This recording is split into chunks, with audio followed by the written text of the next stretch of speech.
गीता के 5 उपदेश जिसने पुआर है उसकी बदली जिंदगी, हर कदम पर मिलेगी कामयाबी एक। किसी भी कार्य को टाले नहीं। श्रीमद् भगवद गीता के अनुसार भगवान श्री कृष्ण कहते हैं कि कभी भी किसी काम को टालना नहीं चाहिए। निश्चित समय पर अपना काम को पूरा कर लेनी चाहिए। अगर आप कोई व्यक्ति ऐसा करता है तो वो हमेशा सफलता को प्राप्त करता है। वहीं अगर आप हमेशा अपने कर्म से भागते रहेंगे तो भी आप जीवन में सफलता हासिल नहीं कर पाएंगे।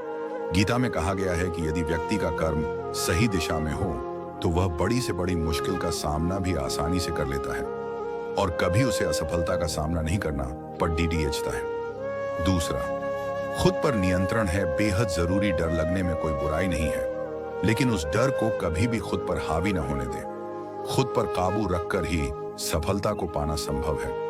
व्यक्ति का मस्तिष्क तभी तक उसका मित्र है जब तक वह उसके नियंत्रण में है।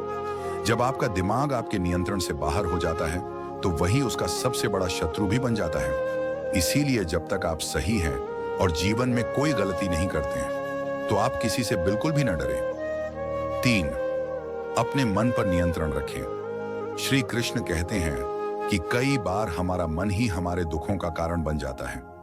गीता के अनुसार जिस व्यक्ति ने अपने मन पर काबू पा लिया, उसे नियंत्रण करने की कला सीख लिया है, तो वह मन में पैदा होने वाली बेकार की चिंताओं और इच्छाओं से भी दूर रहता है। इसके साथ ही व्यक्ति को अपने लक्ष्य को भी आसानी से प्राप्त कर लेता है। चौथा, अपने क्रोध पर काबू रखें।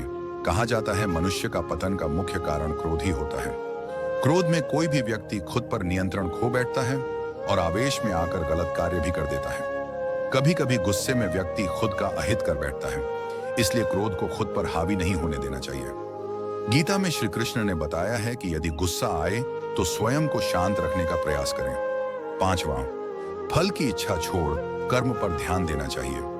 गीता में श्री कृष्ण ने कहा है कि मनुष्य को फल की इच्छा छोड़कर कर्म पर ध्यान देना चाहिए। मनुष्य जैसा कर्म करता है उसे फल भी उसी के अनुरूप मिलता है। इसलिए व्यक्ति को अच्छे कर्म करते रहना चाहिए। हमारा कंटेंट अगर आपको पसंद आए तो हमें सपोर्ट करें। लाइक, शेयर, सब्सक्राइब के द्वारा। धन्यवाद।